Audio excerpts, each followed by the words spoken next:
This is not a bad water bottle. I've had it for a minute. It's got some dings in it now from all the times I've dropped it, but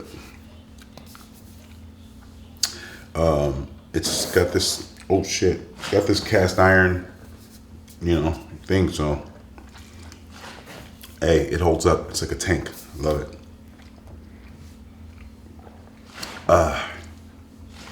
Always gotta stay hydrated. I drink my water every time.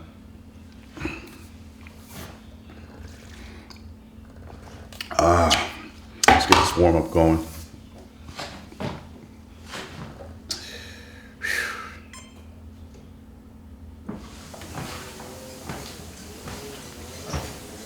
Oh man, so what's going on, everybody? How was your weekend? Monday morning. My weekend was pretty good. Let's see. On Saturday, did what I normally do. I got up early, did my workout, did my run, had a great run. Sunday, worked out. Saturday I ran and I worked out. And did some stuff around the house. I had to rearrange my studio a little bit. I'm doing something different with my photography setup, my studio in the garage. So I'm rearranging that. So right now it's kind of tight, and well, it's not tight. It's just that I got a lot of stuff in there. Every now and then you got to rearrange your garage, because if you have one, because what can happen is that over time it can just become pretty much a dumping ground.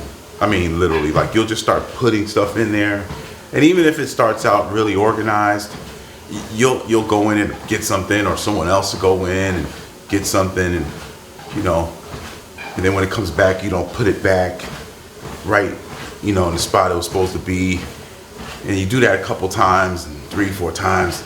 That's things are out. And then you just kind of let it go, and then you start putting stuff in there when you're, what are we gonna do with this, babe? I don't know. Just put it in the garage. And you're like, I get to it. So you're not really thinking about it. You're just like, I get to it at some point. And then that happens over months. And that's, you go in there, and now you're starting to, to go to the garage and look for stuff. And now it's taking you a long time to find things, because things aren't where they're supposed to be. So you're having to look under this and look over that.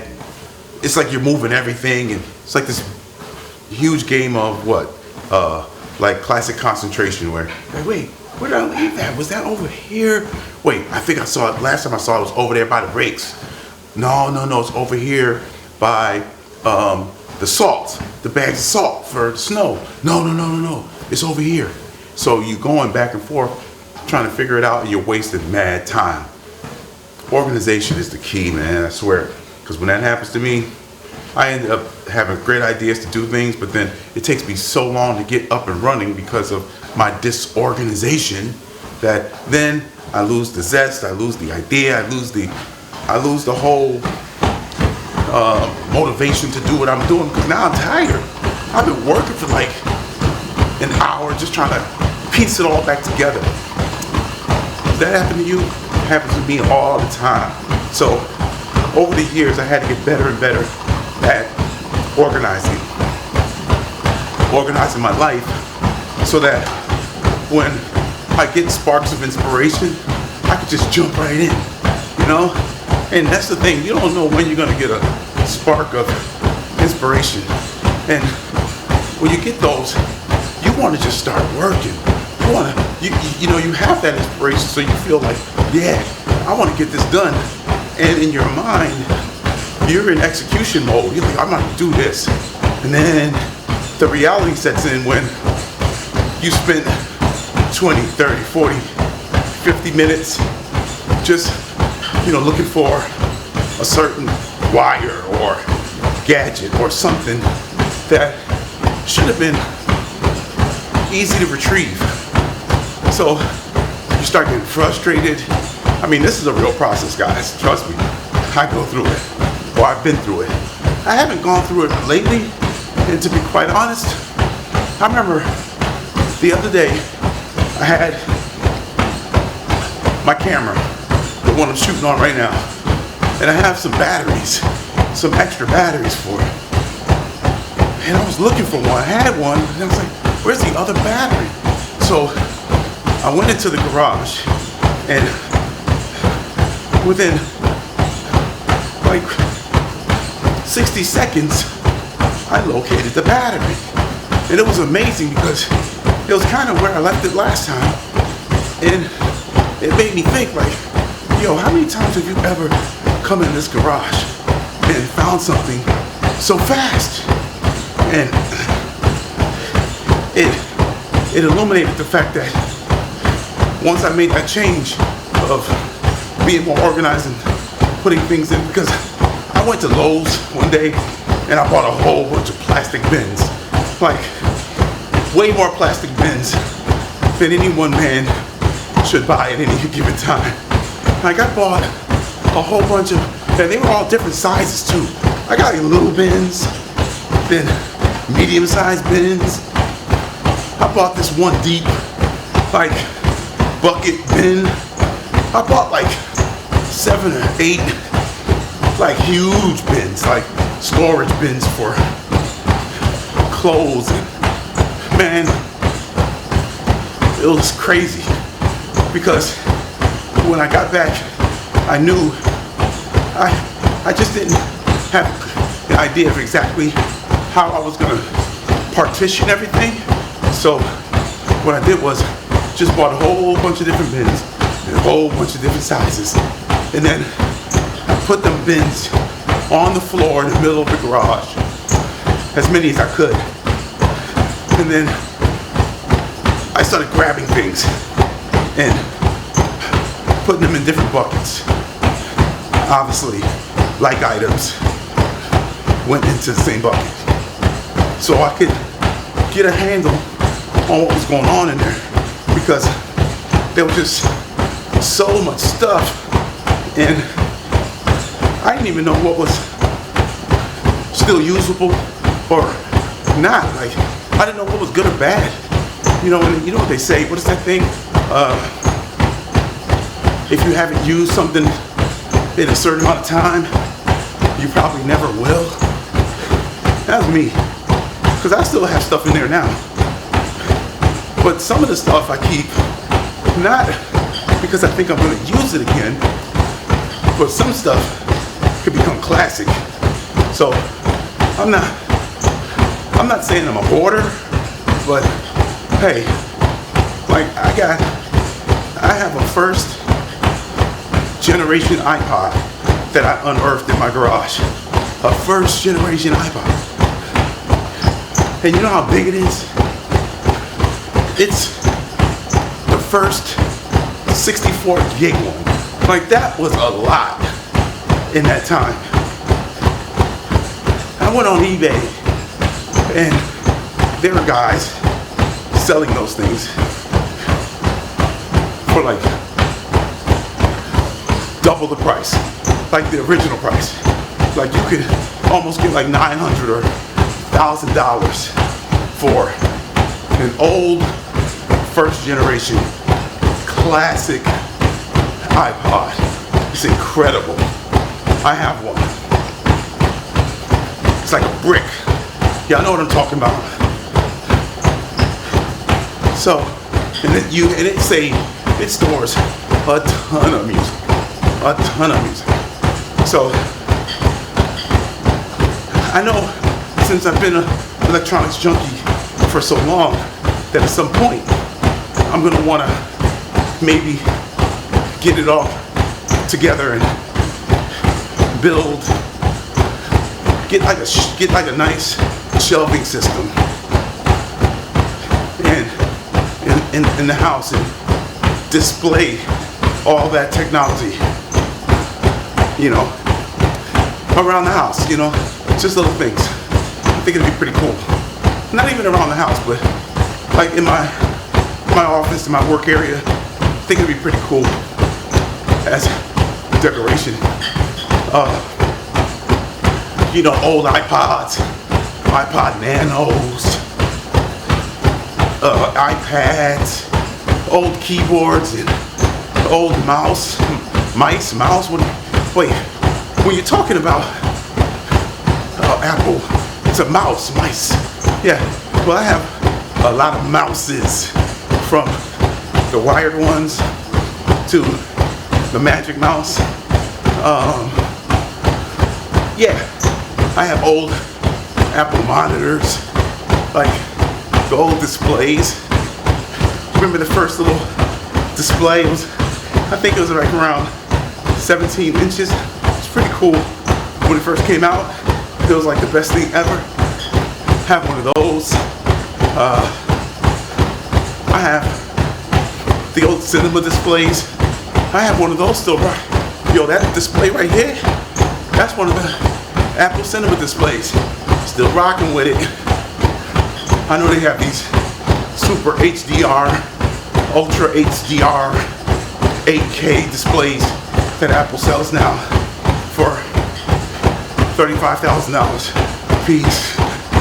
I'm just exaggerating, but you know, they're very expensive. But I haven't gotten there yet. Don't need it. It's unbelievable, but I'm able to still see everything on that screen over there. So, hey, as long as I can compute, hey, that's all that matters to me. So, I've accumulated a lot of electronics over here, and I've held on to a lot of it for nostalgic purposes. But then, you never know what's going to be worth something down the road. So, as I go in to try to organize everything, I put everything in the bins, and you know, I start to find things that are total trash. Oh, and wires and adapters. Oh my God! You want to hear something about wires? Oh, geez, I have so many wires and adapters. You know, for all those times where Apple and these hardware manufacturers would make things so compatible. Not. Everybody always comes with their own proprietary dongles, adapters, plugs, and then you gotta go and buy something to make them talk to each other. Oh Lord, Apple's good at that. I mean, we went from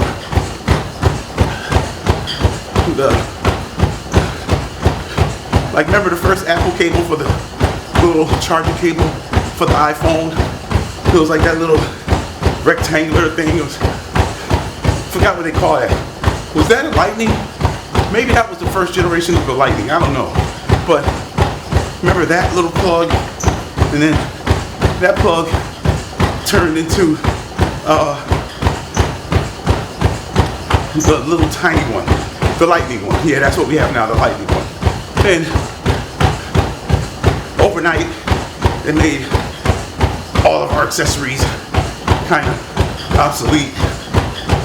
You know, then they had the USB, the USB-C, Lightning, and the MacBooks, and they had the FireWire, and then the FireWire went to the Lightning. I mean, half the time you didn't even know what the hell was going on. You just knew that none of your shit plugged in together no more. So you had hard drives, monitors, you had tape machines, and all kinds of analog equipment that was easy to interface with the computer, especially FireWire. Like, you could interface that with so many cameras. So overnight, it all changed. That's what these companies do. They know how to keep us totally off guard and shuffling and moving around and always having to spend extra money just to keep things moving. That's what they're really the innovators at. Because if you think about it, over the years, Apple hasn't really innovated anything. Like yes, they've introduced products, but have they really innovated on them? Like, what's different about an iPhone? Since I would say, like the iPhone, yeah, like the only thing they've changed is, yes, the iOS operating system has been updated. Usability has been increased over the years, yeah, but the core of it is just the same. The same icons, the same, really everything. I gotta tie my sneakers, guys, before I trip. And then you laugh at me. And we don't want that, do we? No, we don't. But when you look at the screen, everything is the same. So if you look at, so what I'm saying is that if you look at just the screen, don't show the phone. If I just screenshot the screen on an iPhone, with all the apps on it, and we did that for each iPhone, from iPhone, let's say iPhone 8 let's say iPhone 5 to iPhone 15, where we are now, right? We're at 15 or are we at 16? I think we're at 15. 16's coming. But just screenshot. Don't show the phone, just the screen. And we scrambled all, 10 of those images. A keen observer might be able to sequence them properly, but the average person, if you ask them to pick which one is the most recent iPhone screen, no one will be able to do it because they look the same. Now, there are some eagle-eyed folks who pay attention that would probably be able to see a certain icon, the subtle difference between an icon update. I think I could do that, where I'm like, that is one of the new ones. Because if you're a designer, with a designer's mind, like, I would look and see that the icons start looking more modern based on today's design standards than the old ones. The way they use the drop shadows and stuff like that, and it's easy to discern, but that's probably just for designers. I don't think the average person is looking for that. You might disagree, but I don't think the average person is going to be able to look at it from that perspective. So, when you look at it in general, the only thing really Apple has done with the iPhone is play with the shapes. Again, they've made incremental changes to the iOS. I give you that. But there's only two areas that the iPhone really has innovated. Well, two. One of them not as much, because you see a lot of stuff that they're doing with it that they're biting from other hardware manufacturers. That's another discussion. But the main thing they've done, yeah, they've added all the cameras, cinematic mode, portrait mode. Yeah, I get it. But we're not talking about cameras right now. We're talking about the fact that the way Apple, because an iPhone, if you think about it, the cycle of an iPhone should last years. Because I was trapped in that cycle of iPhone 4, iPhone 5, iPhone 6. As soon as they drop it, I remember Sabrina and I forgot what number iPhone it was that dropped, but it was certainly in the early teens, and that's back when there was such hoopla and scarcity built around iPhone drops that people went nuts. As soon as they said they were available, people would line up. You would have to reserve, and then you would line up to hopefully get a chance when the store opened on release day to get one. And I remember being so excited, bought into the hype, like most of us do. See? I got Sabrina to come with me. I'm like, we're going to get iPhones. And we stood in the line in Soho. A line. Okay. Yo. The only good thing about it that day was the weather. Because it was a nice day, although it started getting hot around the afternoon.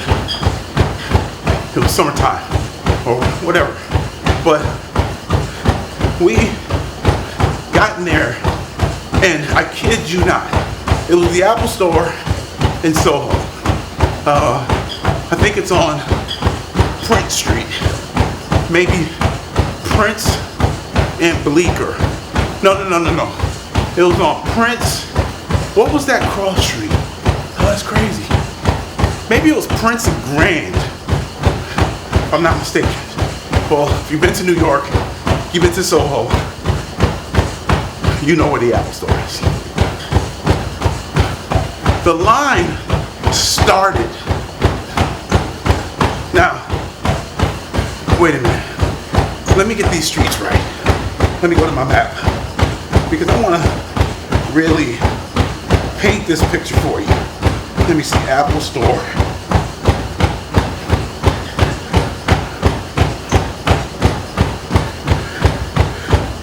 So, let's see. Let's pull this baby up. Yeah. Okay. Apple. There we go. Okay. Yeah.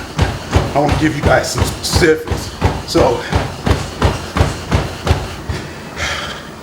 what we have here. So the Apple Store is at the corner of Green Street and Prince. Right? Yeah, exactly. That's what I thought. So, the Apple Store is at the corner of Prince and Green Streets. And a block east of the Apple Store is Mercer Street. And Mercer is the street at the famous Mercer Hotel. And if you guys don't know about the Mercer Hotel, here's an interesting story. Apparently, that's the place where Kanye West rented out a whole floor of the hotel. And that's where they recorded, what was the album called? Watch the Throne, him and Jay-Z. That's where they recorded it. That's the story I got from the streets. But Mercer, so if you at Apple Store and you walk east on Prince, you hit Mercer. Then you go north on Mercer. You go north on Mercer, and then you hit Houston Street. So again, if you're from the Midwest or Southwest, Midwest, what I'm talking about. If you're from the Southwest, Texas, and you're from Houston, if you came to New York and somebody dropped you on Houston Street, you're gonna think they dropped you on Houston Street. But in New York, Houston is Houston. Okay, guys? It's not Houston Street in Soho. Houston Street. And it's kind of maybe loosely, I don't know if it's true or not, but I always took it that Houston Street is what, once you cross Houston going north, that then you were entering into the village, because now, you know, that's where NYU is and all that good stuff. So I always looked at it as a dividing line, house to street. So, and then once you're at the corner of Mercer and Houston, then you make a left turn going back west, and then you hit Green Street. So, and then Green Street takes you back down to where Apple Store is. So that's the block that we were on. So, and Green Street also, another little note, when I first moved back to New York, well, the New York area, I never lived in New York. I lived in Jersey City, because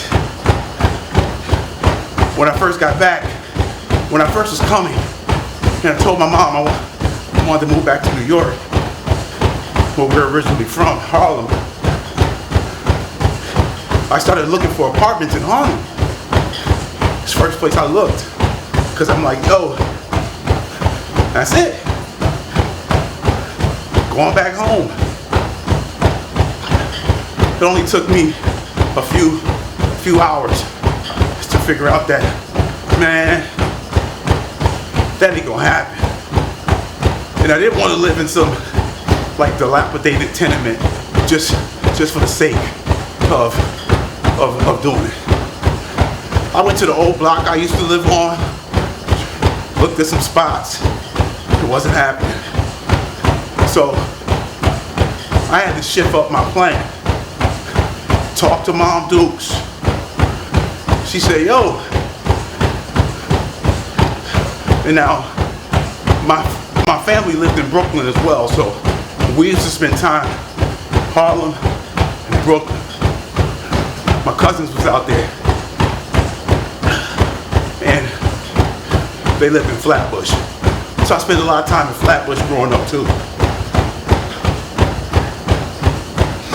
Even once we moved to Rochester, my mom would put us on the Amtrak right to Grand Central Station, and then boom, we right there. Spend the summers in Brooklyn. So I got a little taste of both. But once I knew I wanted to come back, I was like, it's gonna be Harlem or it's gonna be Brooklyn. But the same thing happened in Brooklyn. It's too expensive. And a kid I wasn't making no money. I was making money, but not enough to be paying, you know, $1,200, $1,300, $1,400 in rent each month. Come on, man. And then I didn't want to have roommates because I knew Sabrina was going to be moving down here with me at some point once I got settled. So I had to have a place for us. So pretty much I was really building my first nest to put my queen in. So y'all following? So I talked to Mom Dukes. I'm like, yo, Mom, I can't find anything. She said, yo, you know your cousin, one of my cousins I grew up with in Brooklyn. You know your cousin, he works on Wall Street. John, no, he lives in Jersey City now.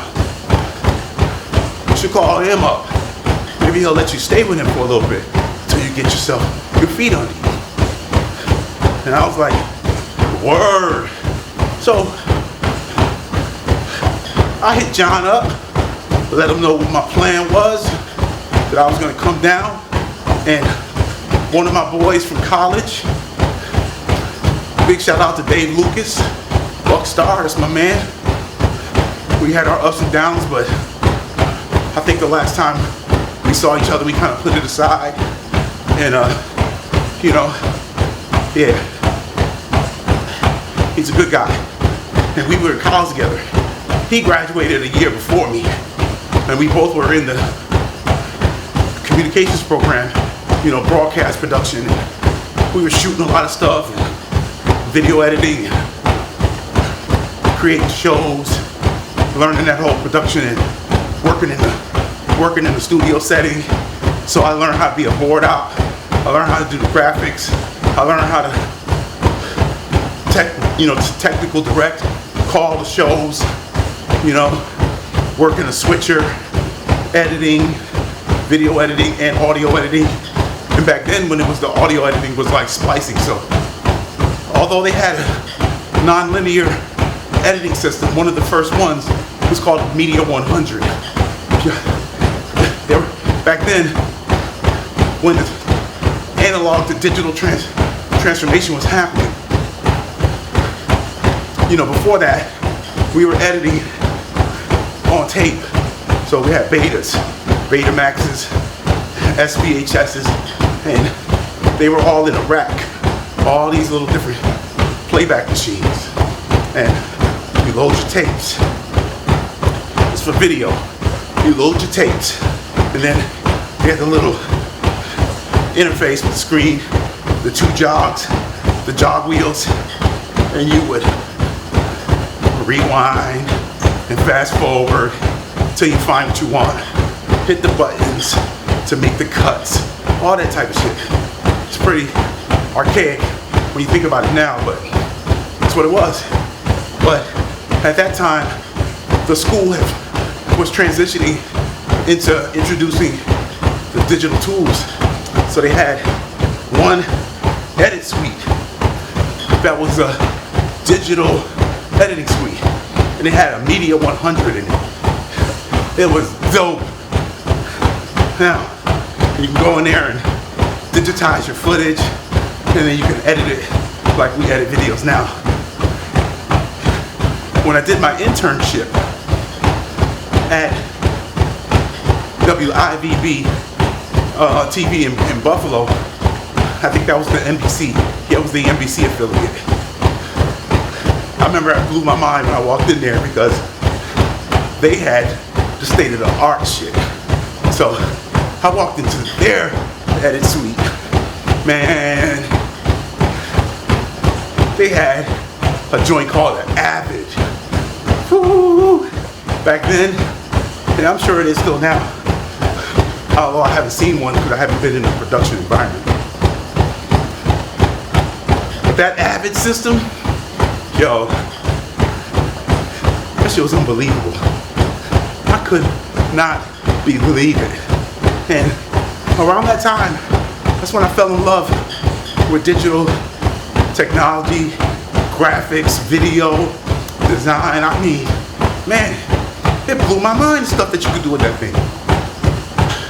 Although, they didn't let me play too much with it.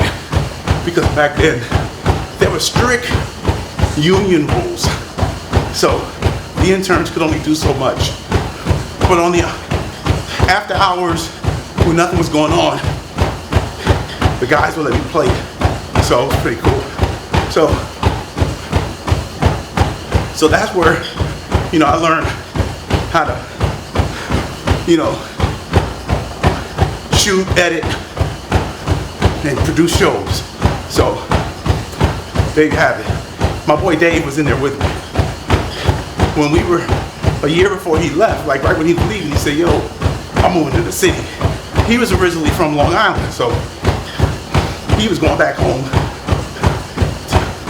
And he's like, yo, when I get back, I'm setting up a production company to shoot and to do music videos and commercials. I'm like, word? I'm coming. Because when we were in school together, that's what we did on the weekends. We would do little music videos for bands, local bands, so we could practice. And that shit was fun. So I remember being on my first video shoot, working on my first video as far back as like 95, so it was pretty exciting. So, and Dave was the one spearheading that shit, so I was kind of like just rolling with him, rocking with him, and then went from there. So he said once he graduates, he's going to New York to start a production company, film production company, start shooting shit. I said, yo, I'm coming. Literally, a year later, due to circumstances unforeseen to myself because I was running with the wrong crowd. in Buffalo. And just a long story short, man, one of my homeboys, deal gone bad, phone call to me, the Colombians are here, get out of town, we don't know if they know who you are or not, but if I was you, I would be out of Dodge.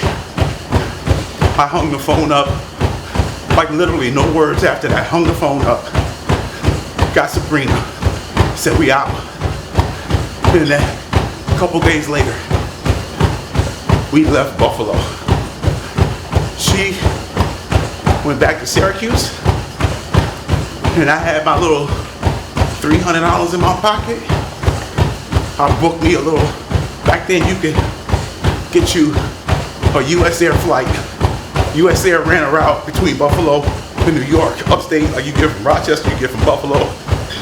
But US Air, they're not even around anymore.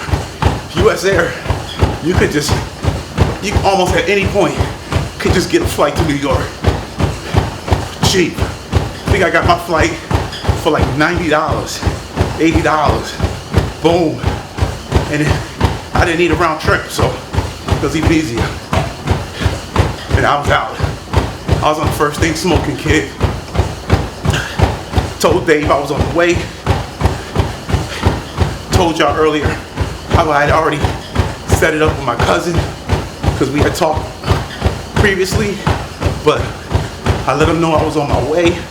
He held up his end of the bargain, and I was on my way to this life.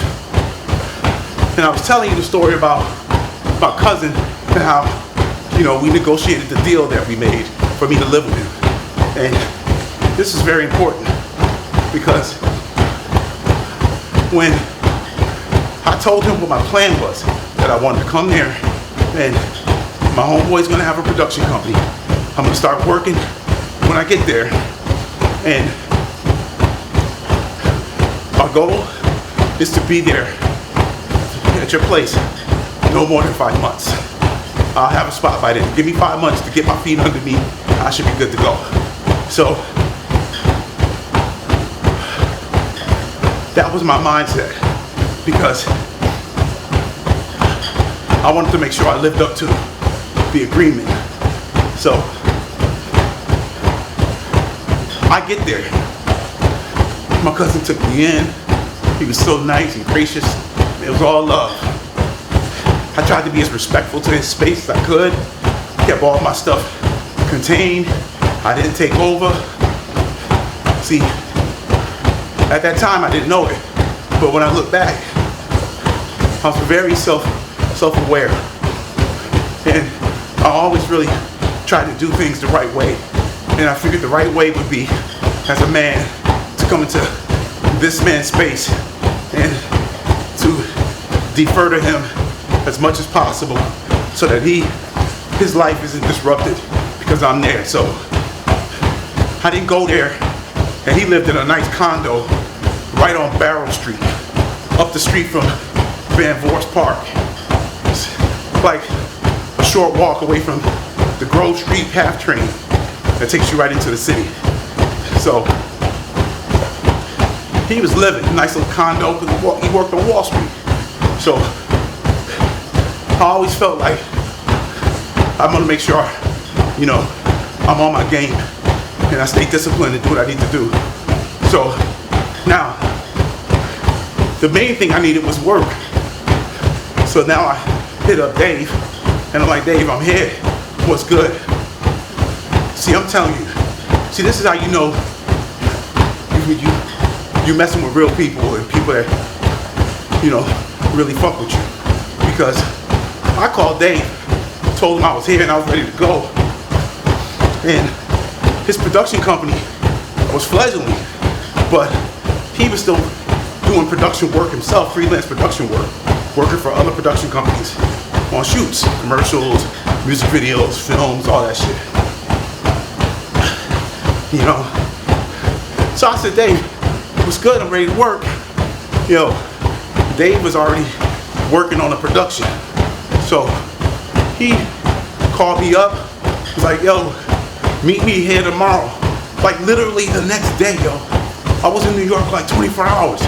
And the next day, I'm meeting Dave in Tribeca at some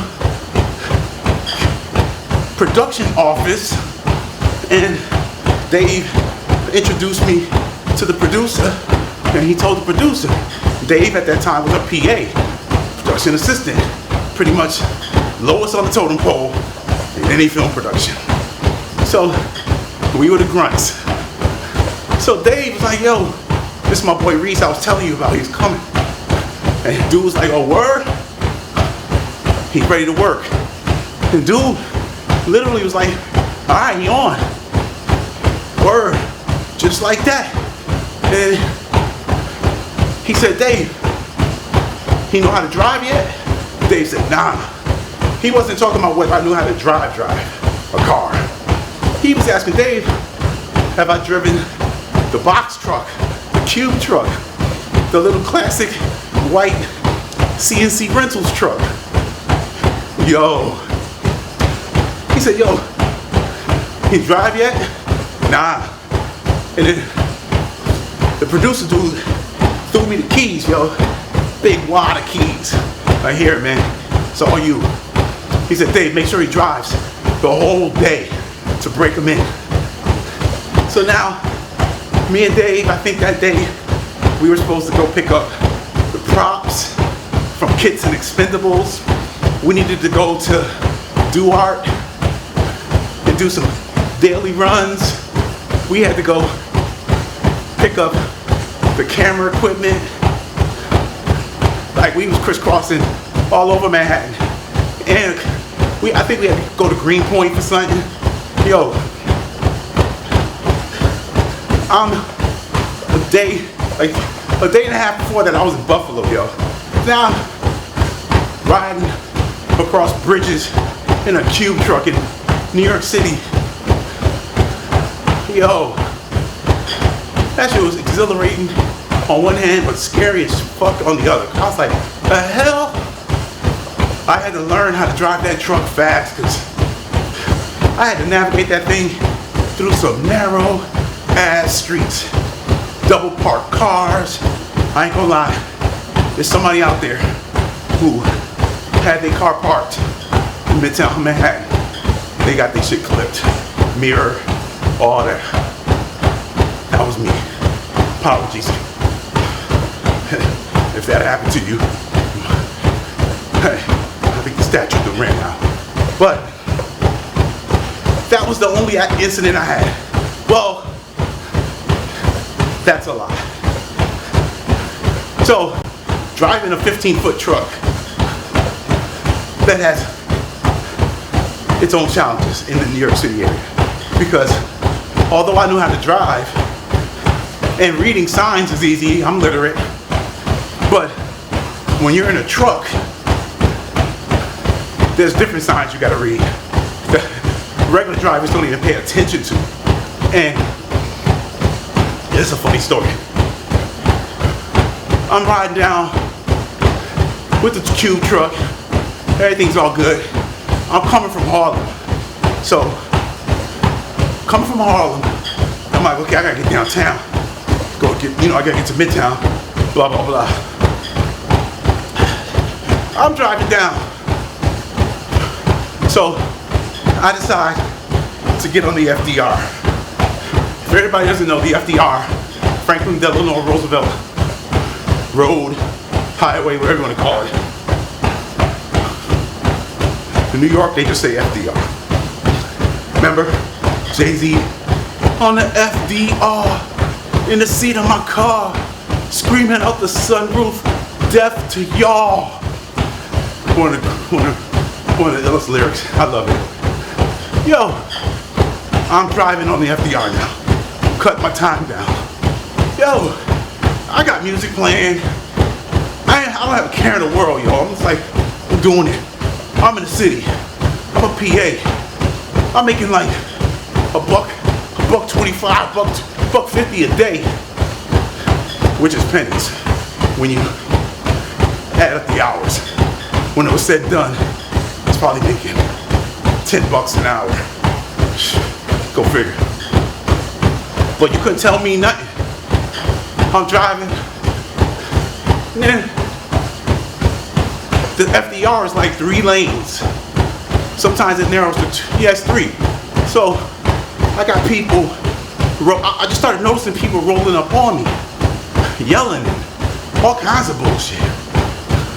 I'm like, I'm just like Chevy Chase and, National Lampoons or some shit, or like Fletch.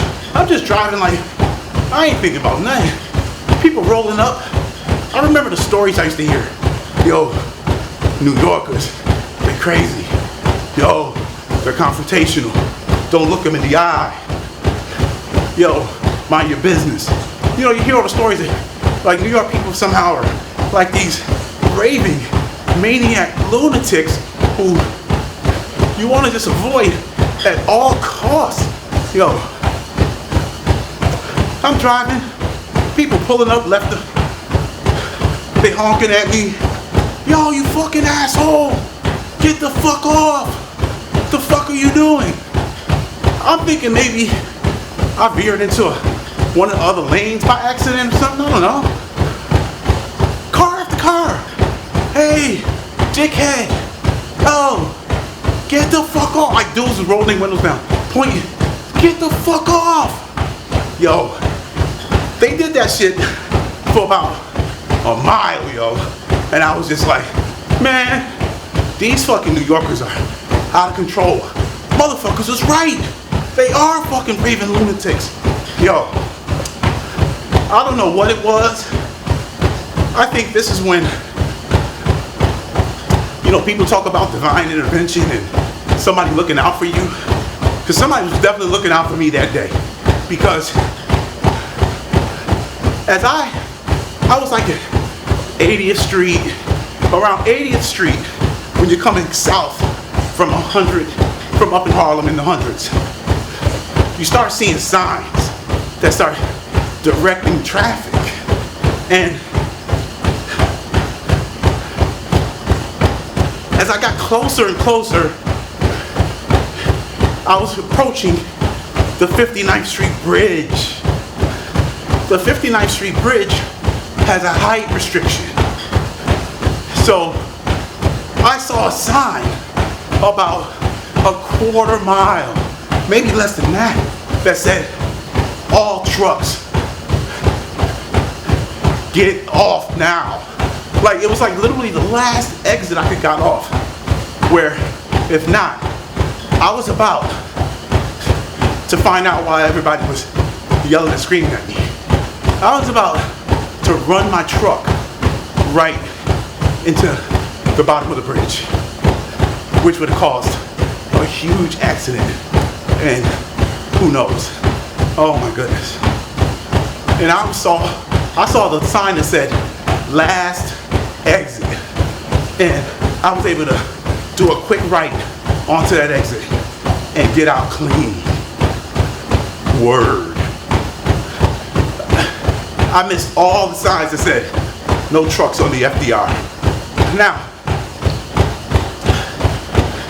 like freeways, expressways, parkways, drives, all these things are called different things for a reason. And trucks can only go on certain roads.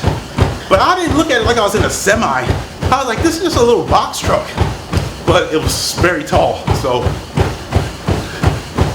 I learned my lesson that day, to read the truck signs, because I was about to be on the Fox 5 News as the idiot who ran his truck into the bridge and stopped traffic for hours while they did the cleanup and investigated. Could you imagine? Oh, I would have got fined thousands of dollars. So, man, that was the second time. I clipped the mirror and I almost ruin about 100,000 New Yorkers' commute by taking my dumb ass on the FDR Drive with a truck when trucks are banned. Like, not even some trucks. No trucks are supposed to be on the FDR. I was bugging. So I ended up learning the ropes, and after that I was good. Most of those PA jobs, man, it was a good day. Most of them you got 125, and then when you had good production, that joint would go up to like 175. So Dave put me on, and I was getting that, and I was doing production like 7 days a week, guys. I was going hard because I needed to get the funds up so I could get the apartment, so I can keep my deal with my cousin, because I wanted to prove to him that I wasn't joking and I wasn't going to just be sitting on his sofa watching TV. Nah, I was going to come out here and get it in. So I did the production, met a lot of guys in the game. Ironically, it's like I was working on a lot of commercial shoots for ad agencies. So I got that experience of being on set and being around the creatives and being around the directors and all that. So I didn't know that later in my journey that I would be on the agency side. So it's pretty cool. But yeah, but to make a long story short, I eventually was able to move out of my cousin's apartment in about 3 months. So I had a couple months to spare because I wanted to prove to him. So I was like, man, I'm not staying here a day over 5 months. I'm out. And I had to start looking for apartments. So I started, after I tried Harlem, I tried Brooklyn. I even tried the Bronx. Yo, one of the PA dudes I met, he was from the Bronx. I went out to Bronx. I saw a joint in, wait a minute. What neighborhood was that? But he took me out there, and it was on the 3rd floor of a walk-up at the corner, and it was right next to the L. Man, that train came every 5 minutes, and it shook the whole fucking apartment. He lived in the same building. He's like, nah, you get used to it, kid. I was like, there's no way I can live next to a train. Oh, come on. He's like, nah, but it was a good deal though. The price wasn't bad. The price was not bad. Like, sometimes I think back, like, if I would have took that shit, what would my trajectory have been then living in New York? Because it's a whole different lifestyle. So the only reason I didn't take it was because I knew Sabrina was coming. If it would have just been me, I think I would have taken it. But since Sabrina was coming, I thought about her having to be in that hood, that Bronx hood, taking the train all the way. Yeah, it was crazy. She was like, it would have seemed a little irresponsible for me to put her in that situation right out the gate. Like, drop her right into like the hood of the Bronx, and then be like, here you go, there's a train, figure it out. So I started looking in Jersey City around where my cousin lived, and I couldn't live in his neighborhood because downtown Jersey City, that's when it was starting to gentrify, but it was all tree lined with brownstone, so you had to have paper. So I had to go up the hill in Jersey City. And I looked at a lot of different apartments around town, but then I focused on this little area up by St. Peter's College, which is now St. Peter's University. And, you know, little college area, it was okay. It was a nice mixture of the well-to-dos and regular people, so it wasn't like some hood, so hood that, you know what I mean? So I found the little apartment, had like the kitchen and the living room area, bathroom, and bedroom. Wasn't that much space, but it was enough to get started. I think that joint was about $600 a month or something like that. But it was in a nice building. The building was clean, and it had all working class people in there.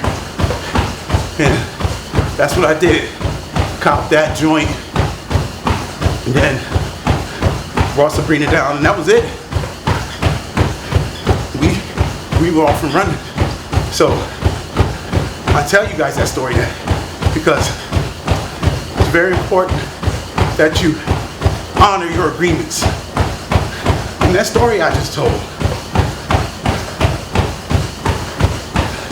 my boy Dave, he told me what he was gonna do. And he told me that if I came, he was gonna look out. And when I called him, and I got to New York, he followed through, he looked out. See, that's some stand-up shit right there. He didn't front, oh nah man, I'll give you a call, or he didn't like not answer my calls, or, you know, ghost me. As soon as I called him, the next day I was getting money. So that's trust right there. And I knew it was gonna happen because I knew Dave was solid. So that's why it's very important that you live by your word. It's all you have. As a man, it's all you have. And then the word I gave my cousin to let him know that I wasn't going to overstay my welcome, and that I am here on a mission, and I'm going to accomplish that mission. And then coming through with that made me feel, it made me feel really good, yo. That when I told him I had a spot, man, that was amazing. That was so cool. I held up my end of the bargain. He held up his as well.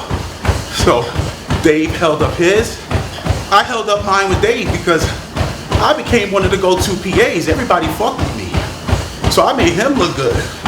They was like, yo Dave, your boy Reese, thanks for bringing him on. So I held up my end of the bargain. See, it goes both ways, guys. That's when it works. That's when it works. Everybody has to play their part. Then I told Sabrina, once I get settled, if she wants to come, she's welcome to come. She had went back to Syracuse. She told me she thought that was it, that I was lying, that I probably wouldn't follow through with that. And she figured that was the last time she's gonna see me. Once I got to New York, I was gonna start fucking with girls, and, you know, I just moved on. And we talked a lot, but then I told her, like, yo, let's go, it's time, you come. She didn't expect that. I gave her my word, and she came. 27 years later, still taking care of her. Can't make this shit up. You gotta stick to your word. She kept her word. She said she's gonna come. I was like, you ain't coming. Nah, I ain't gonna lie. I knew she was coming. I knew she was coming because I treated her very well. And she saw that, her family saw that. So I knew she was coming. Because why would she even say it? She didn't have to. See, there's more There's more. There's more. Because you got to remember, guys, in life,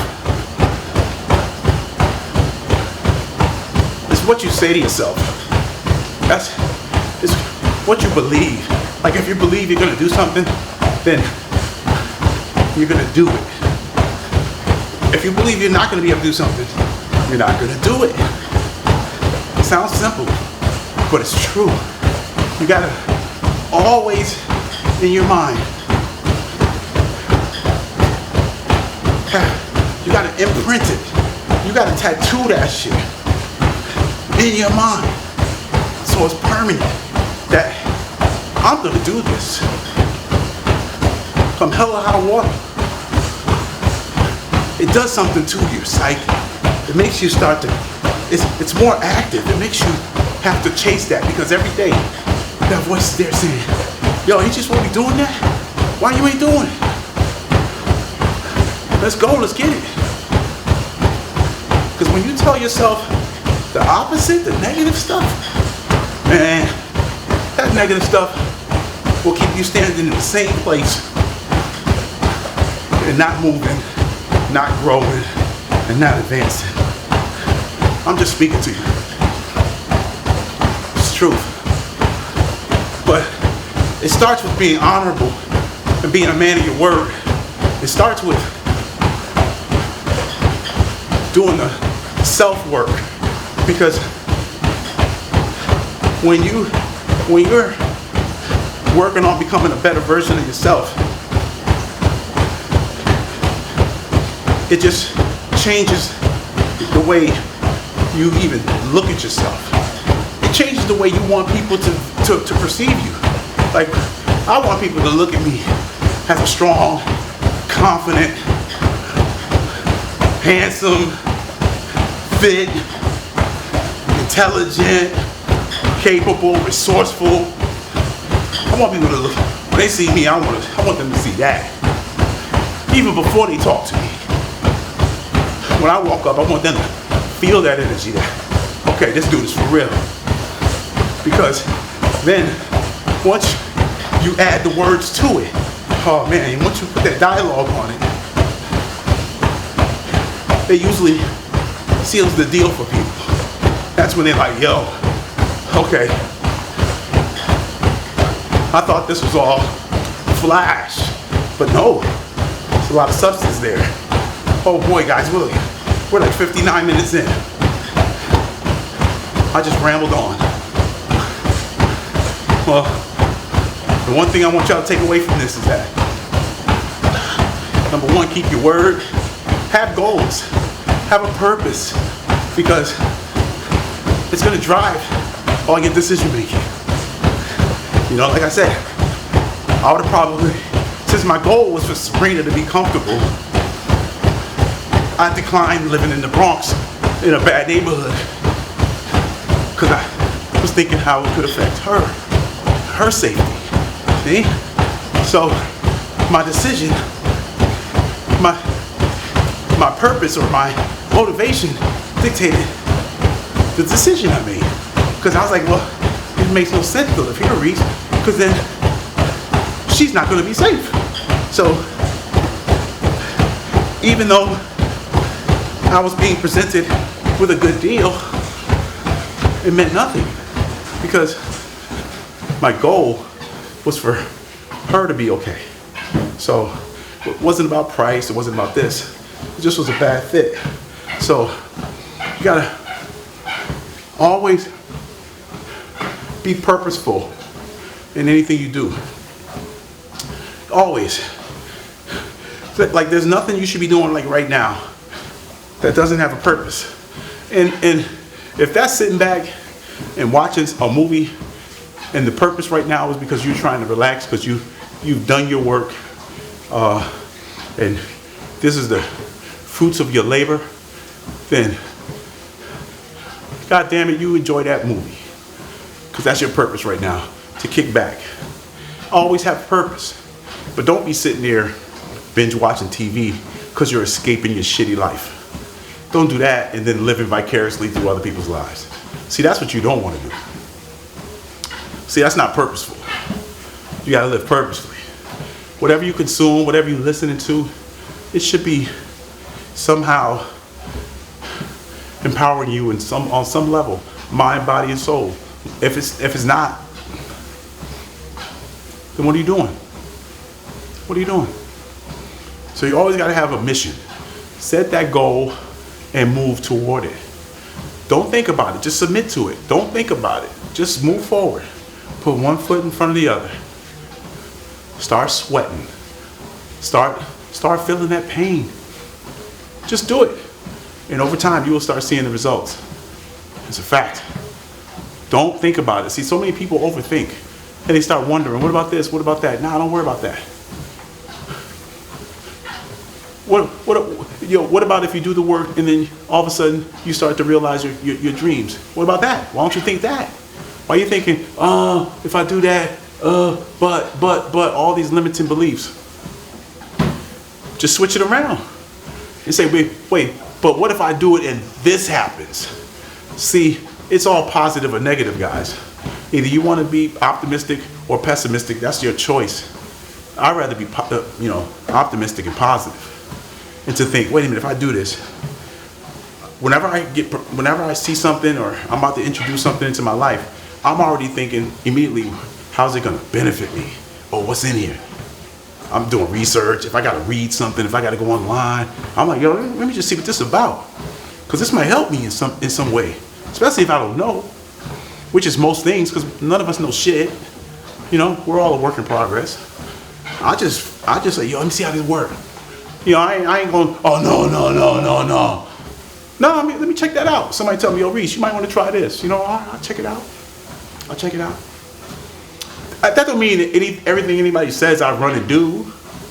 That just mean when they say it, I just be like, I log it, I put it back in my little mental Rolodex, and I'm like, all right, I'm going to check that out.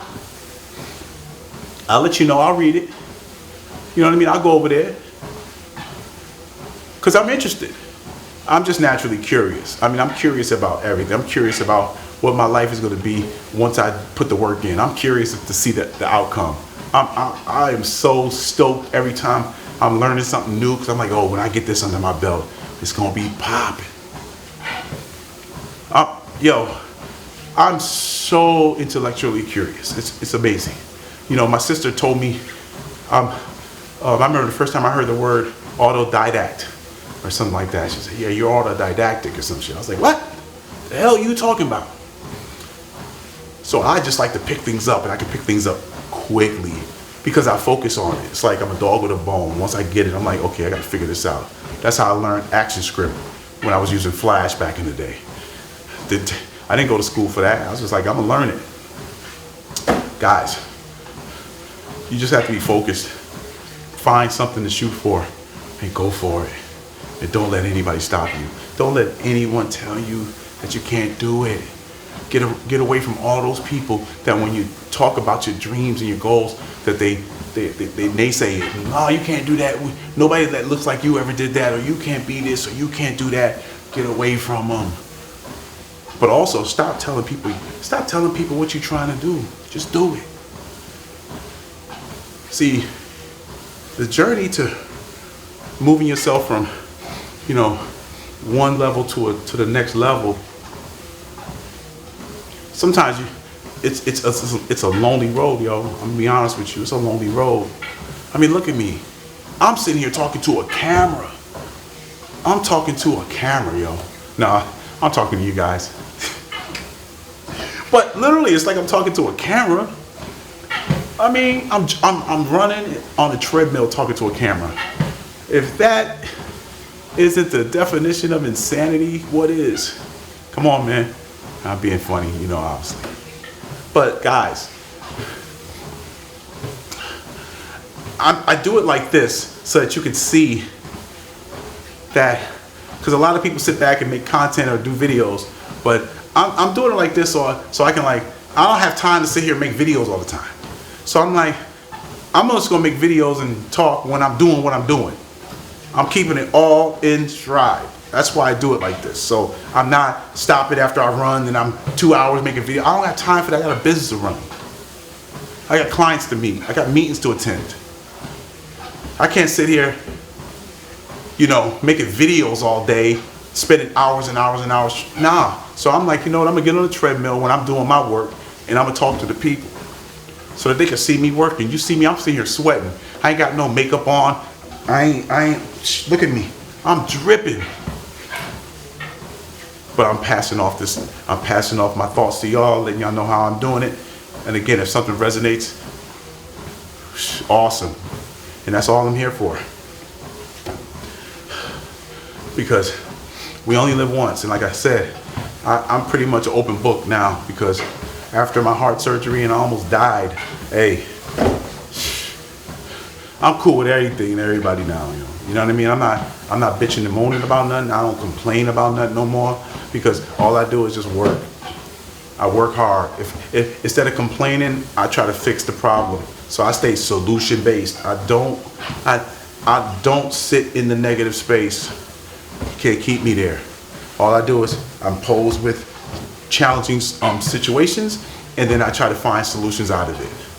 That, to me, that's kind of like my approach to life and the way I think now. My mindset has shifted into always trying to figure things out, and it's given me new purpose, like what I'm doing now. This is awesome. It took me some time to even get up to the point where I felt comfortable even speaking openly like this, but now I'm cool with it. All my flaws, I don't care. I'm not perfect, but no one is. And I think a lot of the things that I struggled with just to get to this point, a lot of you are struggling with. Same things, you guys are struggling with it. But I'm here to show you that, look at me, I'm just me. I'm just Chuck Reese, I ain't nobody special. I'm special to my family. That's who I'm special to. Man, I ain't special though. To nobody else. I ain't special. You can do exactly what I'm doing. Because what I'm doing for me and the benefits that I'm seeing in my life, once you start doing your work, you're going to have your own benefits. Then they'll probably be different than mine. But if you set out on your mission for the right reasons, with the right motivations, that journey is going to be uniquely yours. And you're going to start feeling things, and you're going to start seeing things about yourself that you didn't know was there, like I am now. And hopefully you'll start sharing it with people, because they need to hear it. Because we all need to see somebody like us that's doing it, that started from the bottom and brought themselves to the top. I was 240, 60 pounds overweight, heart problems, knee problems, back problems, smoking, drugs, alcohol, no sleep, overwork, anxiety, stress. You talk about a cocktail for disaster. I was right on my road. I was on that road, and it almost killed me. 3 heart episodes. They were like mini strokes. I didn't even know what it was. A 6-hour heart surgery to repair my heart. I'm 6 years post-op now, feeling great. That's good. The doctors, when I went in, said it was a 30% chance, 30% success rate. So I'm part of that 30%. I've since gotten my fitness to a whole nother level. I'm running 6 miles a day. I go to the gym and do weight training for an hour. Man, come on, man. I'm 53. Don't tell me you can't do it, because you can. But all it takes is for you to just get out of your own way. Get out of your own way. Make a deal with yourself and keep it. That's what you need to do. So, guys, thank you for joining me again today. Remember, like, subscribe. I'm about to go upstairs, get dry, change up, go to the gym. Remember, guys, you can do whatever you want to do. Just, find a purpose and start moving toward it. So let's go. Have a good day, and I will see you all tomorrow. And remember, don't drive a box truck on the FDR. The results could be catastrophic. Peace.